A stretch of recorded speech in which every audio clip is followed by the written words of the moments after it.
nuyu yéen ñëpp di leen sant di leen gërëm ci li ngeen ñëw fekkee sama point de presse bi nga xam ni dama ko bëgg a def pour leeral di am d'abord mbégte ci li nga xam ni mooy responsabilité yi ma xam ni yàlla teg na ko sama ndoddu jaarale ko ci président de la République Bassirou Diomaye Diakhar Faye ñu dénkuñu infrastructure yi nga xam ne ñoo nekk ci Diamniadio ñun waa SOGIP ma nekk directeur général bi tey dama ñëw pour andi ay leeral ci li nga xam ni moo nekk polémique ci askan wi polémique bi li ko andi mooy dañu xëy gis ni dañu wax ne ñun dañu yokk li ñuy loué stade Abdoulaye Wade ba tax fédération sénégalaise de football yokk ay billets sénégalais yépp ni billets yi cher na kon loolu dina jar ñu leeral pour nit ñi xam lu ci nekk lan moo ko wundu bu defee bu ñu leeralee ba pare bu ngeen amee ay questions yu ngeen ñu bëgg a laaj ñu jox leen possibilité pour ngeen laaj seeni questions bu ko defee ku ci nekk xam lan moo ci sa responsabilité kon man en tant que directeur général de la SOGIP mun ma bàyyi rumeur yu toll noonu ñu koy circuler mu concerner la société nationale que je dirige ba noppi may bàyyi ñuy entretenir la confusion loolu moo sabab tey ma ñëw pour leeral ci kanamu sénégalais yi li nga xam ne moo nekk sama responsabilité li nga xam ni moom moo ci rôle SOGIP à chaque fois que ñu am événement bu mën a doon mais également wax li nga xam moom la mbir mi tëdde pour que ku ci nekk xam lan mooy dëgg kon ñu leeral ni SOGIP ay infrastructures yu bëri lay gérer yi ci gën a siiw nag stade Abdoulaye Wade daf ci bokk ak Dakar Arena ñoom ñooy yi ci gën a siiw waaye ci ñi xam nañ ni SOGIP du yooyu infrastructure ñoo ko ëppal njariñ infrastructure yi nga xam ñoom ñooy gën a dooleel SOGIP di ko dugalal ay recettes du stade Abdoulaye Wade du Dakar Arena naam Dakar Arena aujourd'hui bi ma ñëwee man ak léegi doole bi ma ko may tax na léegi mi ngi positionné wu en deuxième position ci fi nga xam ne ou en maximum troisième position ci fi nga xam ne moom la foofu la ñuy ëppale recettes yu ñuy tiré parce que Dakar Arena nit ñi xamuñu ko woon doon nañ ko romb rek mais xamuñu woon sax njëriñam man bi ñu ma nommé à la tête de la SOGIP ma ànd ci ak l'ensemble des équipes de la SOGIP le directeur de l'exploitation bi nga xam moo yore la commercialisation di exploiter infrastructure yi ci la ñuy defee ay bons yoo xam ñëpp seetlu nañ ko Dakar Arena jël beneen dayo aujourd'hui kon stade bi nga xam moom moo andi coow li stade la boo xam ne ñun li ñuy jële ci yeneen infrastructure yi moom lañ koy entretenir kon ñun stade Abdoulaye Wade rapporté wuñ de l'argent loolu c'est important ñëpp xam ko état daf ñuy subventionné maanaam day am lu mu ñu dimbalee ñun ñu wuti xaalis bu ñu yore stade bi loolu moo am loolu laa fi fekk man directeur général de la SOGIP loolu moo mës a am ci bi nga xamee ni dénk nañ ma infrastructure yi ak léegi mu bëgg a leeral sénégalais yi donc SOGIP mësul yokk location stade Abdoulaye Wade loolu c'est important ñu leeral ko ñëpp xam ko bi ma ñëwee man dama fekk grille tarifaire boo xam ni conseil d'administration bi daf ko valider approuvé ko ginnaaw bi ko SOGIP proposé loolu laataa ñu may fal DG SOGIP la donc depuis ñetti at montant location wu stade Abdoulaye Wade pour les matchs de l'équipe A soppeekuwul donc ci nguuru Bassirou Diomaye Faye kenn yokkul li ñuy loué stade Abdoulaye Wade yokkuñu ko ci bu dee équipe A la yokkuñu ko ci bu dee séminaire la parce que foofu ay séminaire ak lu nekk fay am yokkuñu ko ci bu dee activité corporate la par rapport ak ñi nga xam ne ñoom ñoo am confiance ci SOGIP di fa organiser seeni événement ministère yi fay organiser comme ministère de l'éducation nga xam ne daf fay organiser ay séminaires yu bari moom ak ministère des infrastructures ministère de l'enseignement supérieur pour citer rek ces quelques exemples ak des entreprises comme Dangote wala Sococim nga xam ne seen activité yi daanaka yépp fa lañ koy defee stade Abdoulaye Wade ndax am nañ salle bu nekk bu ñu fa mën bu mën a def loolu kon xam nañ ni mosuñoo yokk tarif yi mosul yokk kon nag suñu xëyee ñu ni billets yi dafa yokk parce que tarif yi ñu doon loué stade bi dafa yokk loolu dëppoowul ak li am kon loolu ñu leeral ko sénégalais yi am na solo ki nga xam ne nag bu dee ci football moom la ñuy séqal stade Abdoulaye Wade muy la fédération sénégalaise de football ñun wax nañ leen waxaat leen ni nañ toog ñu waxtaan avant fédération bi soppeeku ki nga xam moo ko doon jiitee di maître Augustin Senghor ñëw na fii SOGIP ñu toog réunion ñu wax leen ni collaboration bi def na ñetti at ñun jàpp nañ ne war nañ ko xoolaat convention bi nga xam moo dox suñu diggante ak fédération war nañ toog waxtaane waat ko waaye naam wax nañ leen loolu mosuñu cee soppi dara mais dañ leen a wax ne war nañoo toog xoolaat ko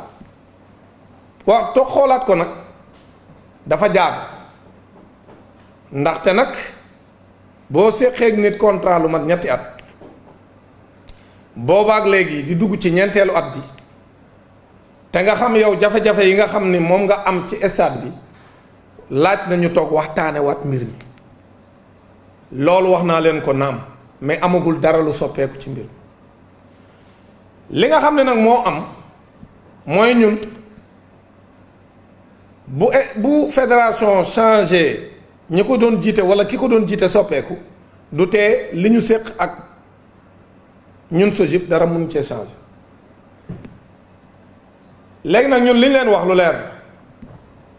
man infrastructure yi dañ ma koo dénk muy alalu sénégalais yi et j'en profite pour wax waa APR à chaque fois ma wax ci infrastructure yi ñu ne voilà Macky Sall liggéey na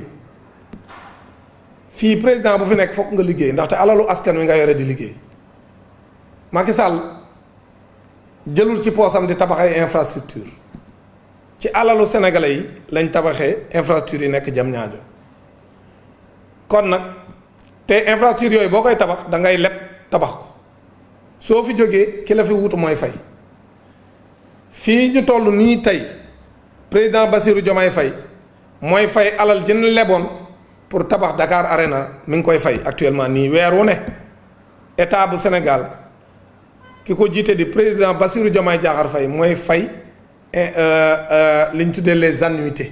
maanaam bor bi weer wu ne leen war a fay ñi ko lebal Sénégal te buñ jëlee ñun infrastructure yi ñu yoree ñun SOGIP c'est à travers le crédit export Exim Banque Turquie ministère de l'économie ak ministère des finances xam nañ ni weer wu ne ñu ngi fay le service de la dette te kon ba léegi bor bi jeexagul kon ki leb tabax dem ak ki ñëw fekk ñu tabax ba noppi muy fay kan moo def bu doon dañ ni rek dañ koy féetale nit kan moo def kon nañ bàyyi caaxaan yi ak seen xel yi nii foowe Macky Sall moo tabax infrastructure yi Diamniadio ci turu sénégalais yi la dem lépp xaalis boo xam ne président Bassirou Diomaye Faye moo koy fay lii mooy dëgg gi kon nag loolu bu ñu ko leeralee ba pare ñu wax ni fédération sénégalaise de football stade moo ko ñor moom stade bi muy footballé parce que Sénégal benn stade rek moo fi nekk bu ñu homologué actuellement amul ñaar amul ñett bu stade le Abdoulaye Wade doxul pour ñu jouer seen match dina jafe en tout cas ci niveau wu équipe A parce que mën nañoo dem Thiès effectivement stade Lat Dior mais fii Dakar stade bu ñu mën a footballé bu ñu homologué benn la muy stade Abdoulaye Wade waaw léegi man comme dañ maa dénk te ki ma dénk le président de la République bi ma ko njëkkee gis bi ginnaaw bi ma dénkee li ma njëkk a wax mooy DG ma ne ko naam mu ne ma damaa bëgg nga entretenir les infrastructures publiques ba nga xam ni dina jar liñ ci defoon nga téyel ñu ko l'entretien et la maintenance des infrastructures loolu laa la sant waxuma rentabilité d'abord daf ma wax ne ma téyel ñu ko ba bu mu yàqu waaw léegi man comme dañ maa téyeloo loo xam ne Sénégal gépp ko bokk ñu tabax ko ci seen tur ñoom sénégalais yi bor bi ñoom sénégalais yi ñu koy fay est-ce que xel dina nangu ma jël infrastructure boobu jox ko ay nit lañ ca warloo ak ñun defuñu ko ba mu ëllëg mu am yàqute yu fa am bu boobaa lan laay lay ki ma ko dénkoon lan laay lay sénégalais yi ko moom kon man li ma bëgg mu leer mooy man moomuma dañ ma dénk te liñ ma dénk li tax ñu def ko mooy dañu yàgg a gis ni Sénégal ay infrastructure am surtout yu jëm ci mbirum infrastructure sportive dañ doon gis ni buñ ko tabaxee bala moo yàgg mu am ay jafe-jafe ñu ne léegi pour bëgg mu yàgg nañ créer ab structure boo xam ne moom dañ koy jox ay standards yu élevés pour que au moins moom dina fexe ba téyel ñu infrastructure yi dootul gaaw a yàqu waaw léegi nag ku ne xam na ni comme ni ma koy waxee kër gu jar ñaar fukki millions li koy entretenir yamul ak kër guy jar 500 millions yamuñu bu dee stade boo xam ni dafa cher ci liñ ko tabaxee mais c'est normal que entretien bi day metti aussi léegi nag ñun pour donner un exemple rien que l'entretien de 3 de nos infrastructures dont le stade Abdoulaye Wade rien que le nettoiement maanaam ñi fay xëy di ko fomp ak di ko fobeere di ko defar pour mu baax pour mu set waxaguma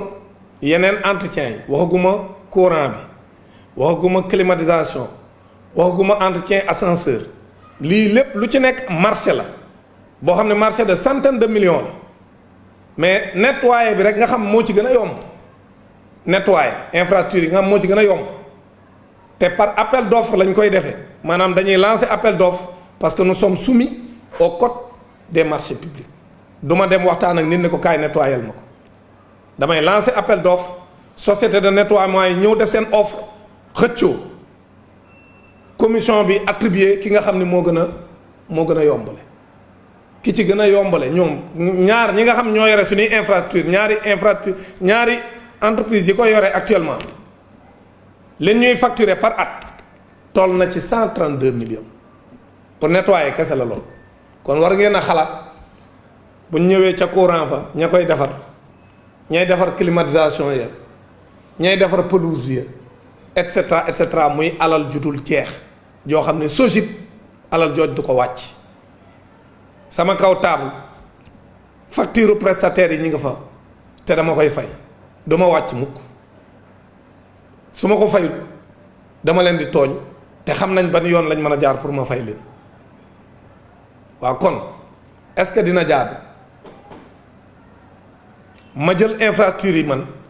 ne léegi mënuma ko entretenir parce que awma lu ma ko entretenir parce que fayuñu ma léegi bu ko defee mu yàqu bu ëllëgee lan laay lay le président de la république bi ma ko dénk lan laay lay sénégalais yi moom seen yëf loolu moo tax pour mu leer ñun dañu bëgg ku ci nekk nga jël say responsabilité fédération bi nag dañ ñoo ameel xaalis lii mooy wax ci comme dañ ñoo ameel xaalis nan ñu fay loolu mooy dëgg ku wax leneen da ngay wax safaan man xam naa ne équipe nationale dafa sensible parce que du caaxaan parce que football moo toll foofu ci àdduna bi li may defal football bi duma ko defal yeneen fédération yi ci yërmande fédération yi ñu ngi leen di accompagner lu ñu mën mais ñun suñuy infrastructure dafa naqaree entretenir bëri ay charges waaw léegi fédération suñu ameelee suñu fayul fan la ñuy jëlee xaalis donc la fédération sénégalaise de football ñun amuñu benn jafe-jafe ak ñoom daan nañ fay ñu leen di accompagner yenn saa yi ñu ameel ñu buñ demee ba ab diir am ñu fay ñu fi mu toll nag bor bi fi mu toll dañoo bëgg ñu fay ñu parce que suñ ñu fayul ñun bu ñu waree jëlee feneen non seulement comme ni ma koy waxee stade bi ñun dañuy exploiter feneen di ñëw di ko fa dugal stade bi rapporté wuñu dara stade bi bu ñu jëlee li nga xam ne moom lañ fay dépenser sur l'entretien multitechnique ñun dañuy déficitaire ci stade bi yeneen infrastructures yi ñoom ñooy permettre ñu mun a entretenir le stade Abdoulaye Wade loolu mooy dëgg kon nag liñ ñu ameel lañ leen wax ni nan ñu ko fay nan ñu ko fay bu ñu ko mënul fay ñu wax ñu bu ñu ko mënul fay tout de suite ñu wax ñu nan lañ koy mën a fayee ñu defal leen moratoire loolu bañ ñu ko kon kay ñun bëgg nañ jàpp ñaari match yu mujj yi signé wuñ contrat bi nga xam moo ñu lié contrat bi nga xam moo ñu lié fay ñu ko ñaari match yu mujj yi te li taxoon ñu sëgg jox leen ko c'est parce que c'est l'équipe A joué nañ donc contre Soudan le 5 septembre bii nu génn sans ñu signer contrat bi naam semaine passée fay nañ pour match boobu te signé wuñ contrat bi mais nee nañ leen nañ ko signé pourquoi parce que comme dañ ñu ameel yeneen arrière boobu nañ signé contrat bi te nekkoon devant le fait accompli moo taxoon SOGIP jox leen stade bi sans ñu signé contrat bi match Mauritanie bii ñu jëm aussi le 14 octobre signé guñ contrat bi waaw léegi ñun bu fekkee yow li ñuy séq ci nag yow muy contrat bi nangoo ko signé ku signé wul contrat bu ko neexee bu subaa mu ni fay parce que c'est le contrat qui nous lie kon suñ nangu la signé contrat bi ba noppi dem di wër ne man maa leen nangu la jox stade bi ça pose problème mais pour ce match contre la Mauritanie nos exigences sont claires il faut d'abord signer le contrat pour pouvoir jouer le 14 au stade Abdoulaye Wade ça c'est une exigence contrat bi moom comme la amoon ci match contre Soudan bi dem jouer sans nga signer contrat bi loolu mënul nekk bi yoon le contrat doit être signé par la fédération sénégalaise de football bala ñu leen jox stade bi yoon mais du ñu am foofu dañu bëgg ñu jël engagement ci bor bi ñu ameel boo xam ni dafa diis parce que plusieurs matchs la ñu ameel kon nag nan ñu fay wala ñu jël ay engagement yu clair def seen bon de commande mu leer ni dañuy fay mais joxaat leen stade bi te fayuñu loolu xel xalaatu joxaat leen stade bi te jëluñu ay engagement yu ferme loolu xel xalaatu parce que nag ñun ñëpp bëgg nañu réew mi man bi may nekk Casamance di fa liggéey dama daan départ Casamance ñëw fii Sénégal ñëw Dakar dem seetaani match équipe A dafa ma ko doon jaral ñëw seetaan match bi su ma xëyee delluwaat bu dee dafa tombeek weekend bu dee match équipe A daan tombeek weekend lu ci ëpp dama daan jógee Casamance ñëw fii Dakar seetaan match bi xëy delluwaat Casamance liggéey ndax bëgg gu ma bëgg football ak bëgg gu ma bëgg sama réew waaye nag Dame Mbodj intitut personnel n'a rien à voir avec Dame Mbodj directeur général de la SOGIP man damaa yore société boobu dañ ma ko dénk mu am conseil d'administration ñetti weer yu ne conseil d'administration dañuy toog fii ma rendre compte ci ne ma yore infrastructure yi te li ñu jàpp mooy damaa war a fexe ba recouvrement bi ma góorgóorlu ci parce que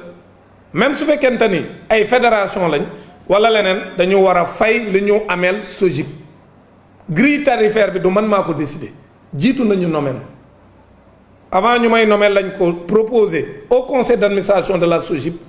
donc conseil d'administration bi approuvé ko kon man j'ai les mains liées su ma nekkee nag defuma recouvrement bi ma war a def conseil d'administration bi su ma jàkkaarloo ak ñoom lan laa leen di lay lii mooy jafe-jafe bi parce que conseil d'administration boo xam ni la présidence de la République est représentée la primature est représentée, le ministère des Finances est représenté, le ministère de l'économie est représenté, le ministère des infrastructures est représenté. Pour donner ces quelques exemples, le contrôle financier est représenté. Douma taxaw et puis représenté à un haut niveau. C'est des conseillers techniques proches du ministre qui viennent représenter les ministères concernés. Kon nag du caaxaan boobaak léegi nag xam nañ ni ñu ngi ciy góorgóorlu lu ñu mën parce que SOGIP sénégalais yu bëri xamuñu ko woon bi ma ñëwee man la ñu bëri xam lan mooy SOGIP mais loolu yamu ca recette yi nga xam ni SOGIP moom lay def maa ngi ci 3e trimestre di doog a dugg 4e trimestre j'ai battu tous les records amu ci benn année boo xam ni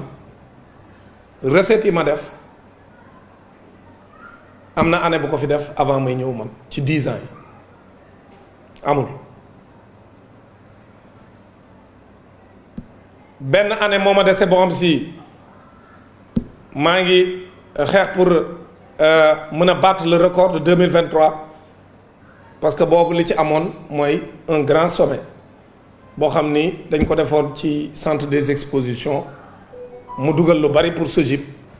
boobu moom mooy résister c'est cette année qui résiste encore ci ma mën ko romb parce que comme Bill Gates moo fi organisé woon benn forum bu rëy boo xam ne daf ci joxe alal ju bare à l'époque moo tax rek année boobu di résister te jàpp naa ne su dul woon ak la crise bi ñu am sur l'hôtel Radisson Diamniadio moom it ne ma battre les autres années noonu laa koy battre te ba léegi je ne désespère pas parce que le dernier trimestre est toujours le meilleur trimestre de la SOGIP parce que ñun ay infrastructures événementielles lañu yore su ñu amee une confirmation de toutes les dates qui sont retenues et de tous les événements qui sont retenus dans le dernier trimestre su ñu battrul 2023 aussi nga xam ne c'est la meilleure année jusqu'ici jàpp nañ ni danañ ko jege lool kon nag ñun ñoo ngi liggéey am un plan stratégique bu leer am une vision bu claire ànd ci ak toutes les équipes tous les directeurs tout le personnel ñëpp accompagné ma xam ni xàll nañ yoon wi leer na te gëm nañ ni dinañ ko réussir incha allah même le stade Abdoulaye Wade vision biñ ci am c'est une vision de rentabilisation bu leer ci ñi xam parce que ku ne xam na ni stade rentabiliser ko yombul parce que même France bi ñu demee ba dépense yi metti pour état bi pour le stade de France mu décidé ni da ciy désengagé wu bi mu demee ba ca biir da caa génnat parce que xam na ni du dem stade neexul a rentabiliser stade yi ñu rentabiliser yépp c'est parce que am nga ay stratégie yoo xam da nga fay def leneen lu dul football mais bu dee football bi kese mënoo rentabiliser benn stade ci àdduna bi moo tax ñun SOGIP ñuy waajal ñu ngi ci biir sax daanaka pare nañ mooy acquérir une dalle de protection de la pelouse mooy wut lu protéger pelouse bi ba nga xam ni bu fa match amul daañ fa mën a def leneen man faa def ay concert man faa def ay festival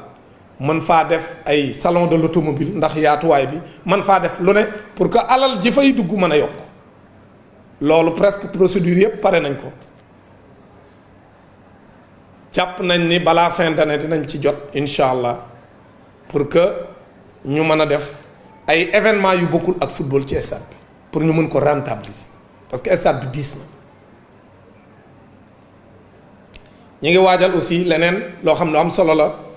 muy l'externalisation de l'exploitation loolu mooy lan mooy au lieu ñuy def une gestion en régie maanaam di ko yoral suñu bopp ñun SOGIP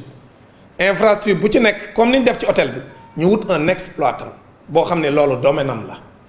te loolu moo am ci réew yu bari yoo xam ne ñun def nañ fa benchmark dem nañ dans certains pays ki nga xam ne mooy société de gestion des infrastructures bi dafa dem lënkaloo ak ay exploitants privés loolu moo am Rwanda gii nga xam ñi ngi def ay jéego yu mag dans la gestion des infrastructures ñun loolu waajal nañ ko aussi le DAO est presque prêt on prépare le dernier atelier de validation avec l'UNAP l'unité PPP de l'État bu ko defee ñu am des exploitants yoo xam ñoom ñooy gérer infrastructure bu ci nekk pour ñu faire de Diamniadio un hub événementiel nga xam ne événement yi day yokk recettes yi yokk sunu doole ñun gën a yokk pour que mu am un retour sur investissement parce que loolu mooy normalement li nga xam ni fa la SOGIP war a jëm maanaam dimbali sax état ci fay bor bi nga xam mi ngi koy def nii loolu nag liggéey bu mag la bi ma ñëwee ba léegi ci loolu rek lay liggéey pour yokk doole SOGIP ànd ci ak UNAP pour que ñu waajal l'externalisation de l'exploitation beneen sujet bu mag boo xam ñoo ngi ci aussi mooy le naming du Dakar Arena ñu ngi ciy waxtaan ak entreprise bu mag bu nekk fii Sénégal boo xam moom lañ bëgg a jox tur wi comme ni mu amee ci yeneen réew yi parce que même Rwandais yi nga xam ne danoo ñëw fii xool infrastructure yi ñu def ñu inspiré wu ci dem def ko à Kigali def nañ naming bu yàgg ñun defaguñ ko le naming ñu ngi ko def ak la banque de Kigali donc seen Kigali Arena tuddatul Kigali Arena mais léegi mi ngi tudd BK Arena la banque de Kigali ñun aussi ñoo ngi ci loolu ñu ngi ciy waxtaan ak entreprise bu mag une entreprise sénégalaise en tout cas entreprise boo xam si état Sénégal am na ci doole bu baax a baax a baax pour cadrer avec la vision Sénégal 2050 la souveraineté de l'état du Sénégal ci loolu lañ bëgg a jëm pour également ñu mën a am des niches de recettes pour mën a gën a dooleel SOGIP pour que ñu mën a am également foofu ay revenus yu yees pour yokk suñuy recettes noonu ñu koy defee ci Dakar Arena sur les espaces extérieurs et intérieurs noonu lañ ko nar a defee également au niveau des autres infrastructures pour que mu dugal alal joo xam ne dina gën a dooleel SOGIP kon ñi ngi liggéey ñi ngi def lu ñu mën waaye nag waxtaan wax dëgg ca la li ñu bëgg a leeral daal ci gàttal mooy wax sénégalais yi ne SOGIP yokkul dërëm li nga xam ne moom moo am mooy fédération ñoom ñooy organiser du SOGIP mooy organiser ñun SOGIP suñuy infrastructure ñun organiser wuñ fa ay événements et j'en profite pour ñu may ñaan toujours ay billets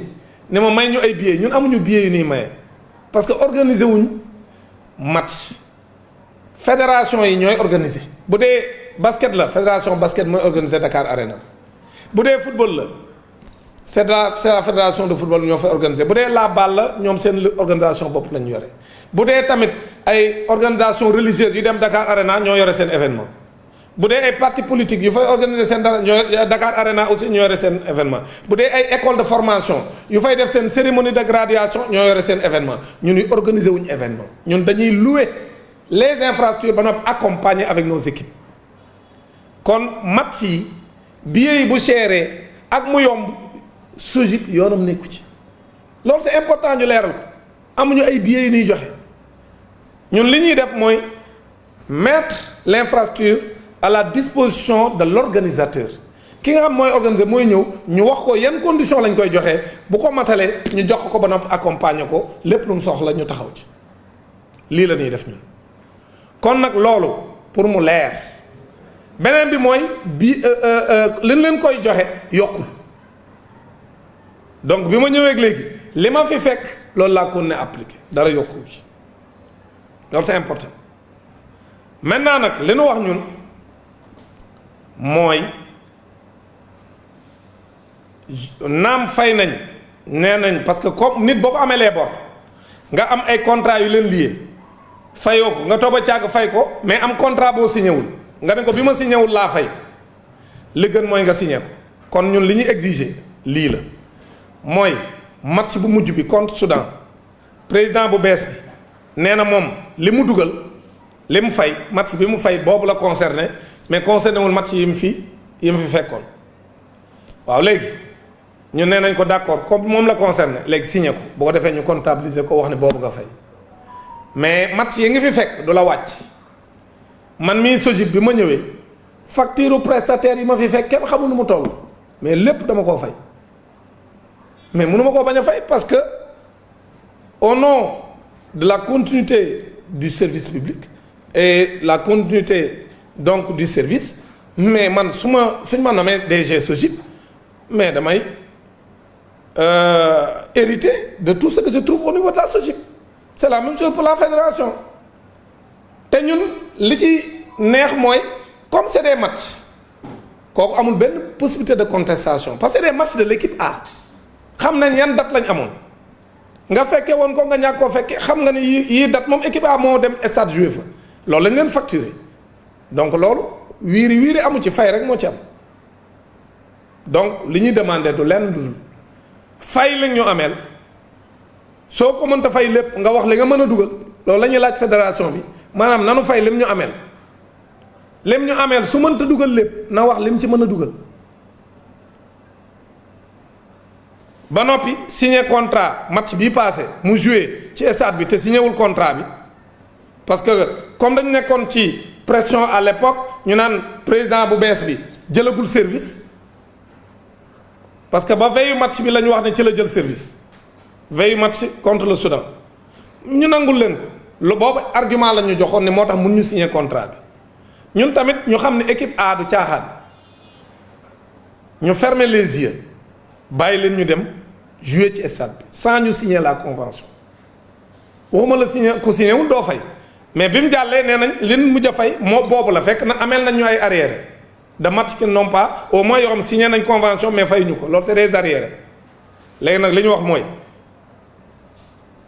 nañu signé convention boobu nga xam ni même bu dee nee nañ ñu fay nañ ko ba pare parce que ñun bu ñu ko signé wul bu subaa mën nañ ni loolu ñu fay ci beneen convention bu ñu signé lañ fay donc dañu bëgg ñu régulariser signer l'ensemble des conventions yi nga xam jàll nañ benn moo ci des ci jàll bii di waaj a ñëw aussi contre la Mauritanie ñu signé convention suñu signé wul convention bi du ñu mën a jouer ci stade bi parce que man mënuma joxe stade bi koo xam ni signé wuma loolu risque bi ci nekk dafa bëri parce que soo joxee stade bi du rek stade bi infrastructure bu mu ci munti doon le conseil d'administration daf may tere ma def loolu pourquoi parce que soo joxee infrastructure bi te amul convention su fa dara amee kan mooy responsable parce que déjà booy organiser suñuy infrastructure ñun dañ lay imposer nga andil ñu une assurance responsabilité civile da ngay souscrire à une police d'assurance responsabilité civile pour que lu fa mën a am ñun assurer nañ suñu infrastructure mais yow sa événement yow yaa koy assurer donc ku ci nekk boo amee sa événement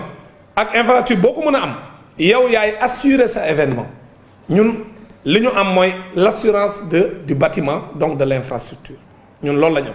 mais nag sa événement moom yaa koy assurer waa léegi nag bu ku signéwul convention moom xam nga yow nekkul ci assurer quoi que ce soit la waa léegi ba fa jafe-jafe amee nag kon ñun lu ñuy wax on ne sait jamais événement incident mun na fa am léegi bu dee signéwul convention bi su fa incident amee léegi man lan laay wax donc loolu moom exigence la bala ñu leen a mën a jox stade bi fokk ñu signer le contrat qui nous lie avec la fédération loolu moom duñ ci dellu ginnaaw j'ai donné également des instructions fermes au directeur de l'exploitation nee naa ko nañu engagé wu de façon ferme d'abord nañu signer les 2 conventions yi nga xam ne moo mujj mooy match bi passé contre le Soudan ak match bii nu jëm contre la Mauritanie le 14 octobre ñaar yii nañ ko signer nu mu gën a gaaw prétexte nag amul ak fu mu leen mën a fekk ñun les conventions yi ñuy signé ak fédération yi ak yépp on les signe en ligne donc on envoie nga signer scanner envoyé waat ñu signer scanner envoyé la donc tout est en ligne foo mën a nekk ci àdduna mën nga ko def donc loolu du prétexte ak foo mën a nekk ensuite c'est pas forcément le président de la fédération presque convention yi ci ëpp dañ koy signaloo koo xam ne si dañ koy déléguer le pouvoir du président de la fédération mu signer au nom du président donc amuñu problème boobu donc li ñu soxla ñun mooy kon ñu signer ñaari convention yépp mooy match bi jàll ak bii nu jëm bu ñu paree ñu wax bor bi ci diggante bi ñaata la jarul ma ciy dugg ñoom xam nañ man xam naa ñoom contesté wuñ montant bi xaalis bu bari la nan ñu ko fay buñ ko fayee jàmm ne ñooy buñ ko mënta fay ñu wax ñaata lan mën a dugal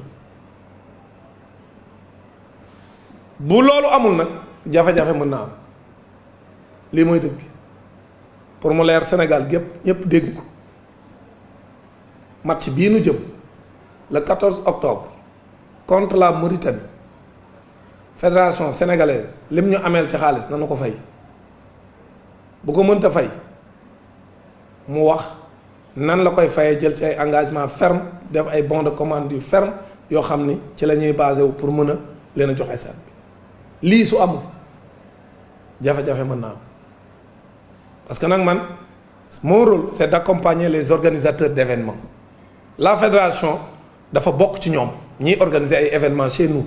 mooy un match de l'équipe A ou un match donc de championnat wala ñu war a am un match de finale donc du championnat du Sénégal et cetera donc finale coupe du Sénégal daanaka at yi yëpp foofu lañ koy defee wala équipe A lu ci ëpp loolu lañ fay def ñun amuñu benn problème beneen bi ñu bëgg a leeral nag aussi mooy ñun wax nañ leen bi ñu ñëwee def visite de courtoisie ak ñun que ñun amuñu problème parce que ñoom bu ñu ñëwee ñooy yore seen lépp ñun dañ leen di louer suñu infrastructure ñoom ñooy jaay seen i billets ñoom ñoo yore seen i publicité ñoo yore seen i droit yi fa am yépp ñoom ñoo ko am ñun suñu yoon nekkul ci loolu ñun infrastructure lañ leen di louer loolu mooy schéma de collaboration bi mais wax nañ leen ni leen su leen neexee ngeen ñëw ñu def co-organisation ñu def ce qu'on appelle le revenu sharing suñu defee revenu sharing ñoom duñ dugal dara kenn du leen facturer ñu àndandoo organiser événement bi jaayandoo billets yi xam yan condition la ñuy àndee pour jaay def billetterie bi xam yan condition lay jaar def pour jaay match bi au Sénégalais te ñun am nañ les équipes dédiées notre direction de l'exploitation avec les commerciaux et les agents marketing et autres ñun bu ñu àndee ak ñoom co-organiser un match dinañ leen won ni effectivement ñun on peut faire du revenu sharing te ñun jàpp nañ SOGIP ni loolu moo gën ci ñun ñu def ko pour les gros matchs comme pour les petits matchs comme ni ñu leen tuddee parce que c'est comme ça parce que match yi tolloowuñ doole ñoom xam nañ lan lañ amoon ci match contre l'Égypte leen ñu fay ce n'est même pas le 10e de lañ fa am ci match contre Égypte match boobu match bu mag la mën nañoo def tirage Sénégal nekk ci poule bu am doole am match yu mag voilà donc ñun pare nañ même suñ defee tirage ñu am ay match yu yamamaay kese ñun d'accord nañ revenu sharing pour wax ji jeex pour affaire bi simple pour tout le monde on est prêt à faire du revenu sharing nga xam ne léegi ñoom duñ dugal dara dañuy àndandoo ak ñoom organiser tous les matchs de l'équipe A ñun SOGIP proposé nañ loolu te pare nañ et on a les équipes qui sont là qui ont l'expérience des grands événements et qui peuvent proposer des choses pour que vraiment ñu pousser les Sénégalais à venir regarder les matchs ñun pare nañ ñun waa SOGIP waaye nag du ma def revenu sharing maanaam du ma ko séddoo ak yow waaye damay ñëw nga jox ma jaay samay billets organiser sama événement def li ma war def yëpp jël samay droit yëpp dem ba noppi du ma la fay loolu mënta nekk lii rek mooy jafe-jafe kon pour mu leer Sénégalais yëpp ne lii daal moom la pour ma leeral ko ñun nag defuñu lii leeral bii danoo bëgg rek mu leer parce que nag comme ni ma ñëpp xame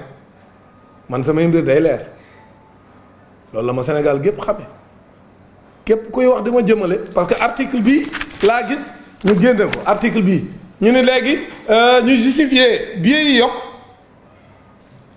je peux pas dire que c'est la fédération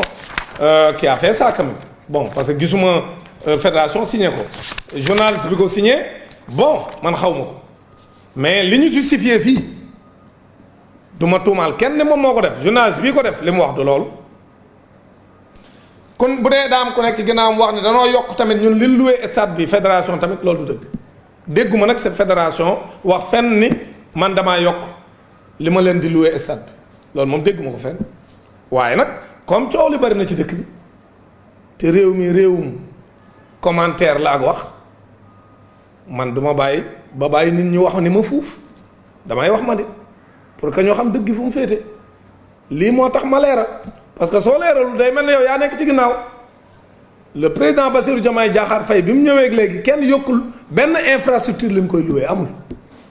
bi mu ñëwee ba léegi nii amu ci benn bu ñu yokk néewul nag duñ yokk parce que nag grille bi dañ ko war a réviser la grille tarifaire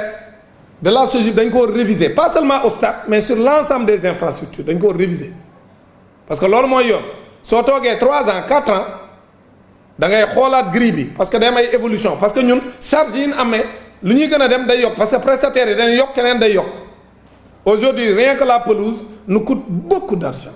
la pelouse du stade Abdoulaye Wade nga xam ni c'est une pelouse boo xam ni ñëpp xam nañ jafe-jafe yi ci nekk te booboot effectivement ñun SOGIP ñoo ngi envisager pour reprendre la pelouse dañ ko bëgg a defaraat incha allah parce que dañu bëgg kuñ koy jox suñuy infrastructure jox la ko ci anam bu boo xam ne yow sa xol dina sedd ñu ngi ciy def lu ñu mën nag ak prestataire ba fa nekk amagul benn match équipe A bi ma ñëwee ak léegi bu am jafe-jafe ci pelouse yi muy pelouse stade Abdoulaye Wade comme pelouse u annexe yi yépp ci kàttanu yàlla démb rek la Mauritanie l'équipe nationale de la Mauritanie s'est entraînée au niveau des annexes pas du stade Abdoulaye Wade mais des annexes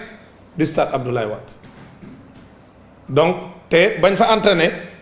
sama équipe yi fa nekkoon di leen accompagner nee nañ dañoo yéemu ci qualité bi ñoom les Mauritaniens loolu nag preuve la parce que ñoom fii la ñuy préparer seen match donc pour mu leer ni ñun li ñu waroon def yépp def nañ ko ci kàttanu yàlla daal lii mooy jafe-jafe bi ñun amuñu benn problème on accompagne tous les organisateurs ak infrastructure bu mu ci mën a doon waaye daal bu ñu bëggee jouer ci stade bi le 14 contre la Mauritanie condition yii ma fi wax dañ koy matale suñ ko matalewul nag jafe-jafe dina am donc je voulais résumer rapidement en français pour dire que nous avons reçu des informations disant que la SOGIP a augmenté la location du stade Abdoulaye Wade et c'est ce qui a occasionné la cherté des billets ou en tout cas l'augmentation des tarifs d'entrée au niveau du stade pour le prochain match entre le Sénégal et la Mauritanie. Je dois avouer que ces informations n'ont pas été portées par la Fédération sénégalaise de football. Mais puisque ce sont des informations qui sont distillées dans la presse et dans les réseaux sociaux, il fallait quand même pour la SOGIP de faire les précisions nécessaires pour que nul n'en ignore. Je voulais dire devant le peuple sénégalais que la SOGIP n'a jamais augmenté ses tarifs de location du stade Abdoulaye Wade, ni sur la partie football, ni sur la partie séminaire ou autre. Les tarifs n'ont pas évolué. Je ne dirais pas que les tarifs ne vont pas évoluer, mais jusqu'au jour d'aujourd'hui, les tarifs n'ont pas évolué. Nous appliquons les mêmes tarifs qu'avant. Donc ce qui s'est passé, c'est simple. Moi, dès que j'ai pris service à la tête de la SOGIP en tant que directeur général, j'ai demandé à rencontrer la Fédération sénégalaise de football. Et suite à cela, l'ancien président, le président Senghor, est venu avec une délégation. On a discuté. On leur a dit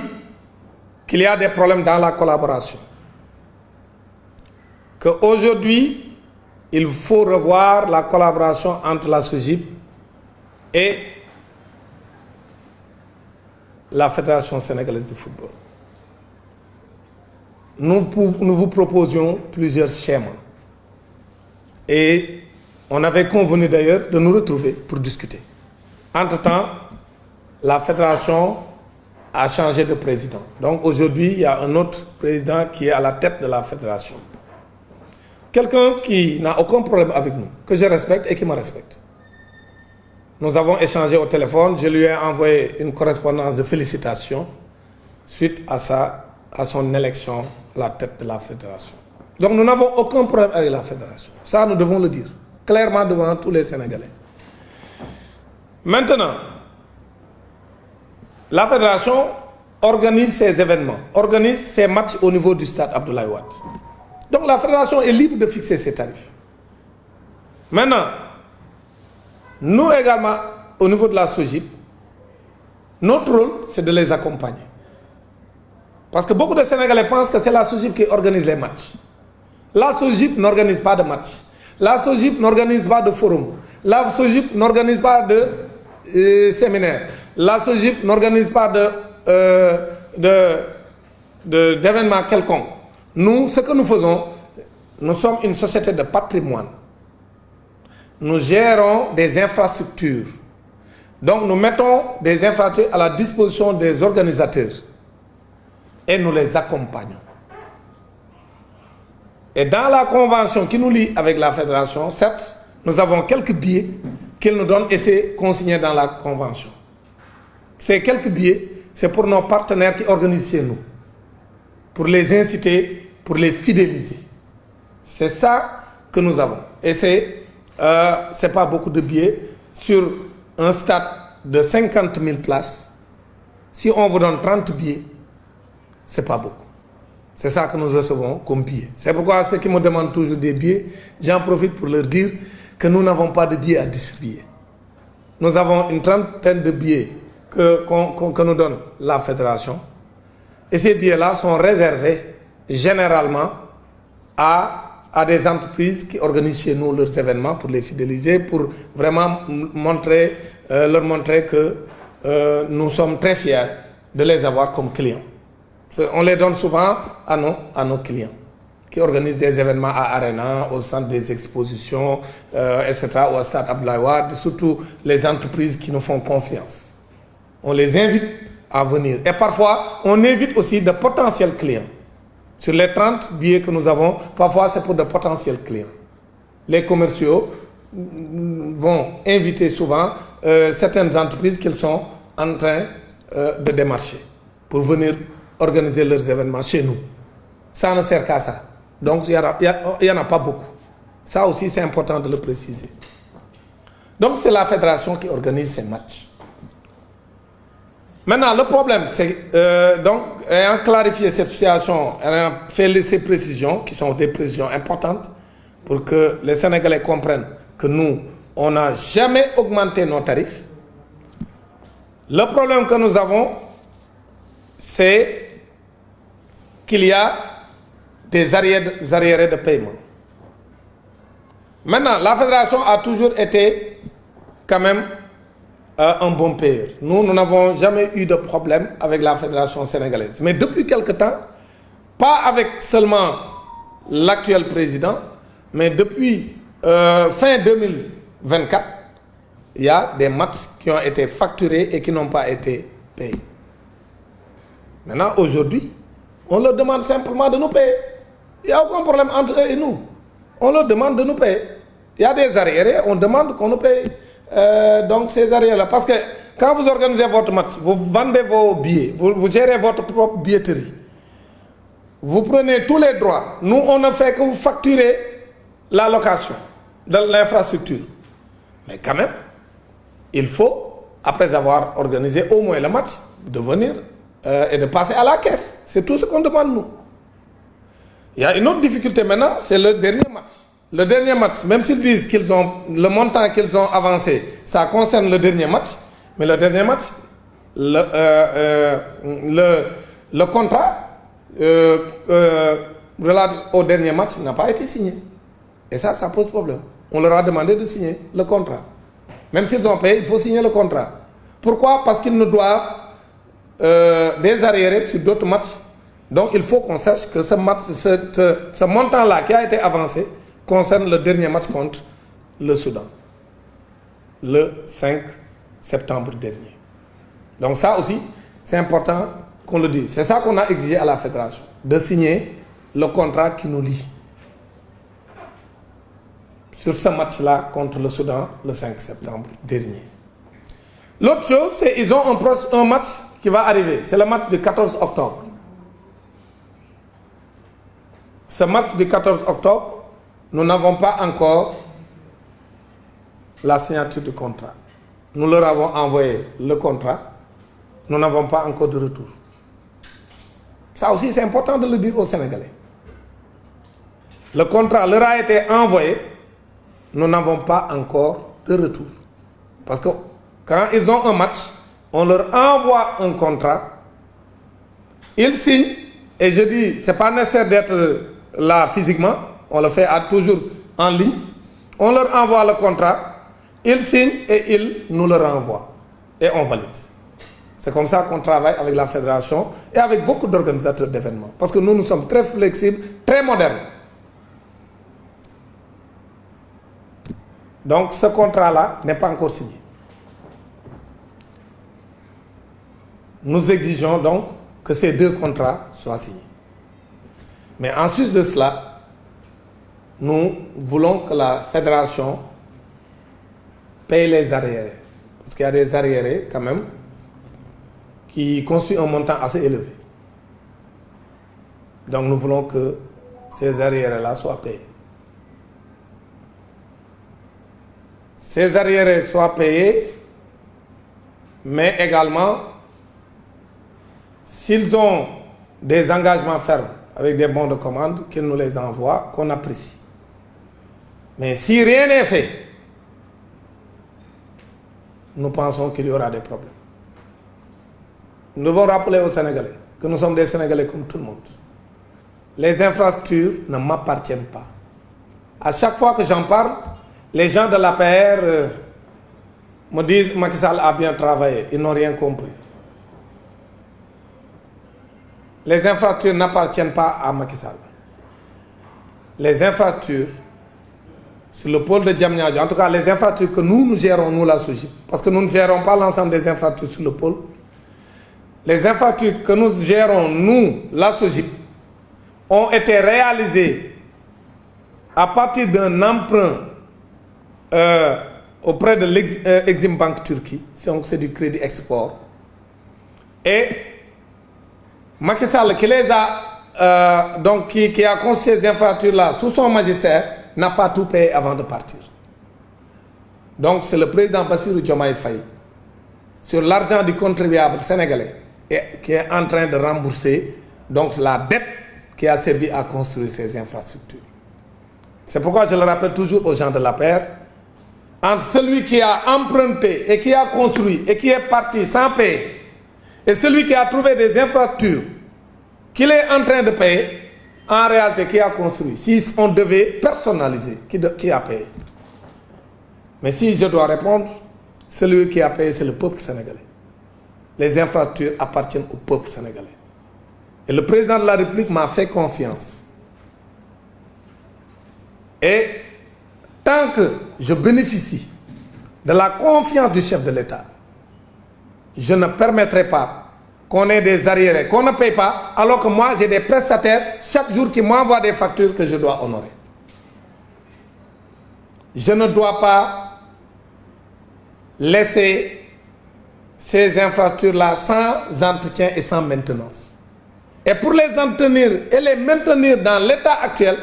dans un bon état, mais il faut, ça a un coût.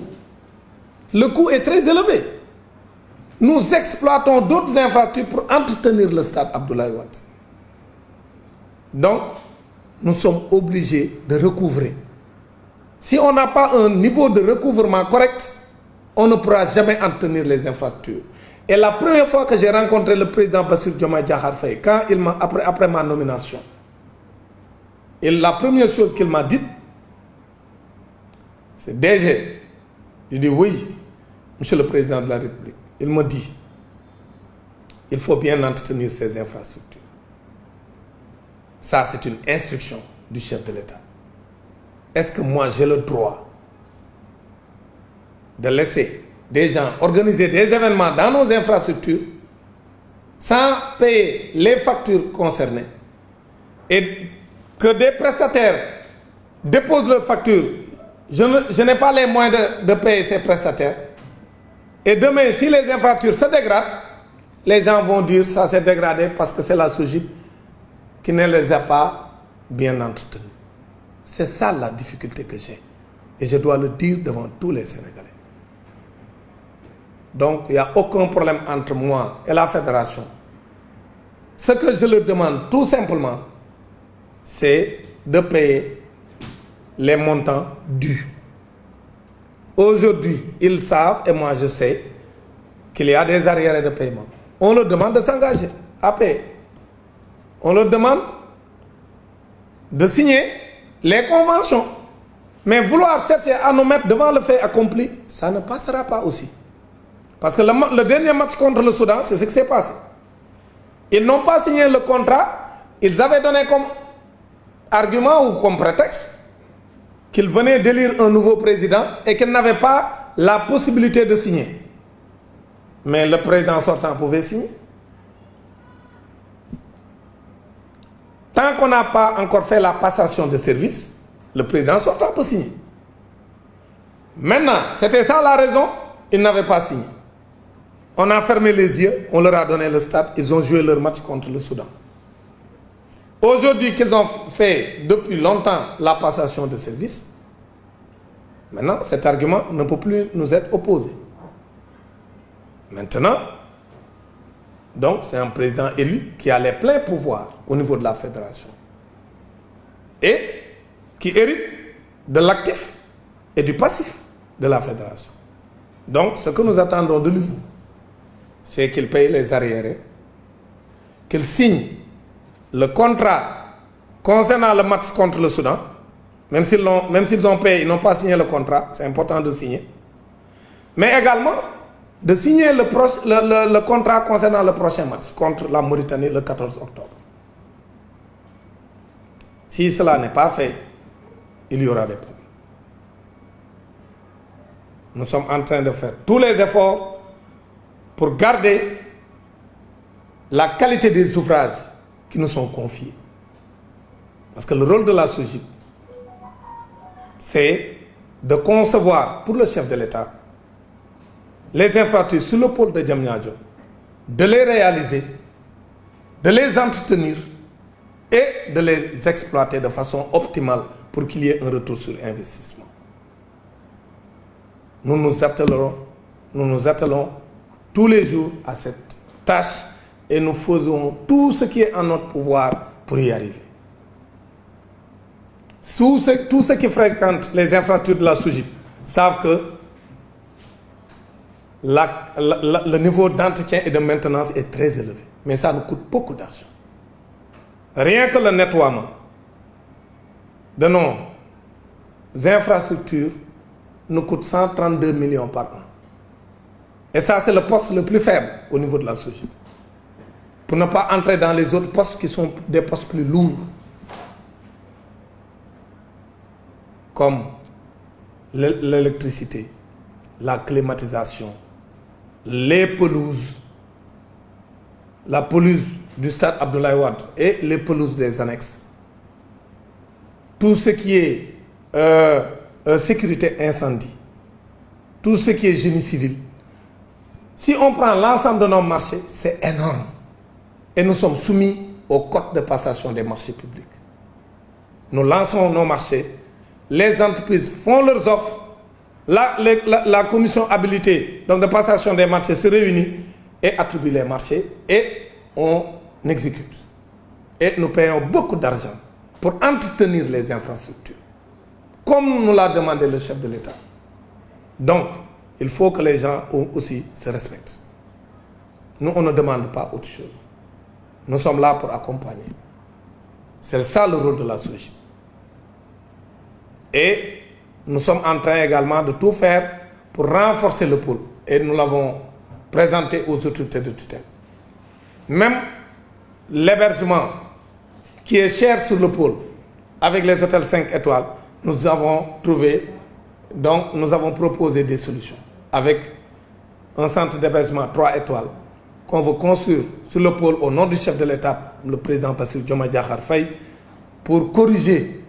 cette faiblesse du pôle, pour booster le nombre d'événements sur le pôle. Parce que les organisateurs d'événements ont des difficultés à loger leurs hôtes. Parce que les hôtels qui sont sur le pôle sont des hôtels qui sont chers, parce que c'est des hôtels 5 étoiles. Tout ça, nous y avons travaillé. La conception a été faite, présentée aux autorités, le PTF, le contrat commercial, tout est sur la table des services concernés. Et nous sommes en train de travailler d'arrache-pied pour pouvoir réaliser cette infrastructure au nom de l'État du Sénégal, au nom du président de la République, parce que nous gérons les grands chantiers du chef de l'État sur le pôle de Diamniadio et prochainement, certainement, sur le pôle du Lac Rose. Donc, nous sommes en train de faire des efforts. Tout le monde sait que les gens, beaucoup de Sénégalais en tout cas, connaissent la SOGIP à travers ma nomination. Ça, tout le monde le dit. Même moi, je ne connaissais pas la SOGIP avant. Les gens voyaient Dakar Arena et le stade Abdoulaye Wade, mais ne savaient même pas qui gère et comment ça se gère. C'est avec ma nomination que les gens connaissent maintenant comment on les gère et ces infrastructures-là servent à quoi. Et nous avons une multifonctionnalité que nous développons à travers une stratégie clairement, minutieusement mûrie. Aujourd'hui, ce stade-là dont on parle est en train d'être rentabilisé. En tout cas, il y a un schéma de rentabilisation qui est clair. Nous y accueillons d'autres événements qui n'ont aucun rapport avec le sport. Et nous avons beaucoup de ministères qui organisent beaucoup de séminaires maintenant et beaucoup d'autres activités, des activités corporate vraiment dans le privé comme dans le public. Nous avons également prévu une dalle de protection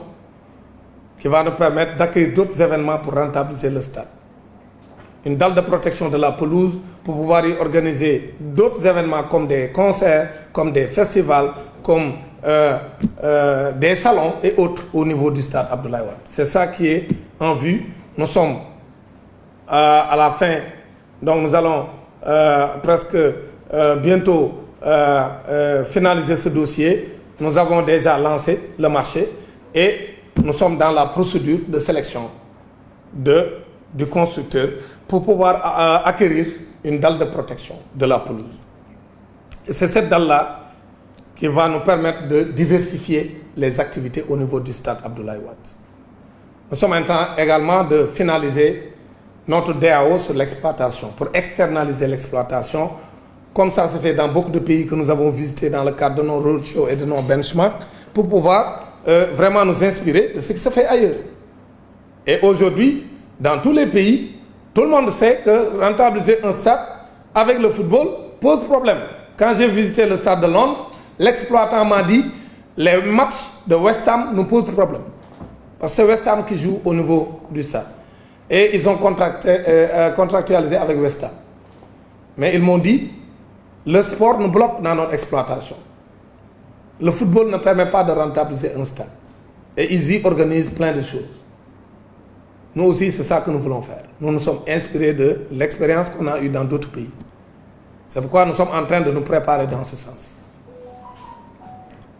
Nous allons externaliser aussi parce que quand on externalise, on augmente le volume. Parce que quand on externalise, des exploitants privés vont venir prendre les infrastructures et on aura des contrats d'affermage qui nous permettront eux, ils auront leur volume d'événements. On va faire de Diamniadio un hub événementiel et ça va déteindre sur l'économie du pays. C'est ça que nous voulons faire. Non seulement booster la SOGIP, booster les recettes de la SOGIP, mais impacter l'économie du Sénégal dans tous les domaines. Parce que quand on attire plus d'événements dans notre pays, ça déteint sur l'économie. C'est ça que nous avons comme vision pour rentabiliser les infrastructures. Mais également, le naming. Depuis mon arrivée, je travaille sur le naming. Même des pays qui étaient venus ici au Sénégal, aujourd'hui, nous ont devancé dans certains aspects de la gestion des infrastructures. Donc, nous allons faire le naming du Dakar Arena. Comme ça se fait dans tous les pays. Les Rwandais sont venus s'inspirer de notre pays, de nos infrastructures pour aller construire leur arena. Ils ont fait un benchmark au Sénégal. Et quand ils ont vu ce que nous avons réalisé, ils sont allés reproduire la même chose à Kigali. Aujourd'hui, ils sont en train de mieux faire que nous. Sur le naming, ils ont déjà dépassé le naming. Comme nous, quand ils ont quitté le Sénégal, c'est l'entreprise même qui a conçu pour le Sénégal qui a conçu pour eux. Ils l'ont nommé Kigali Arena, mais juste après, ils l'ont changé, ils ont fait le naming. Aujourd'hui, ça ne s'appelle plus Kigali Arena, mais ça s'appelle Beka Arena. Donc c'est la banque de Kigali qui a pris le nom. Nous aussi, nous voulons faire le naming du Dakar Arena. Nous sommes en train de discuter avec une entreprise, en tout cas de droit sénégalais, et les discussions avancent bien. Nous pensons, d'ici au plus tard la fin de l'année, parce que c'est des discussions sérieuses,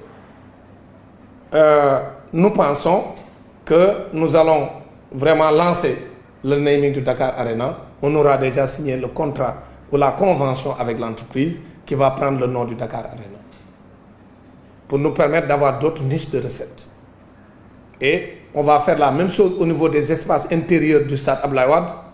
On va faire la même chose au niveau des espaces intérieurs et extérieurs du centre des expositions. Donc on va certainement faire la même chose avec notre prochaine infrastructure sous l'air Bassirou Diomaye Faye. Parce que comme je vous l'ai annoncé tout à l'heure, nous travaillons sur un très grand projet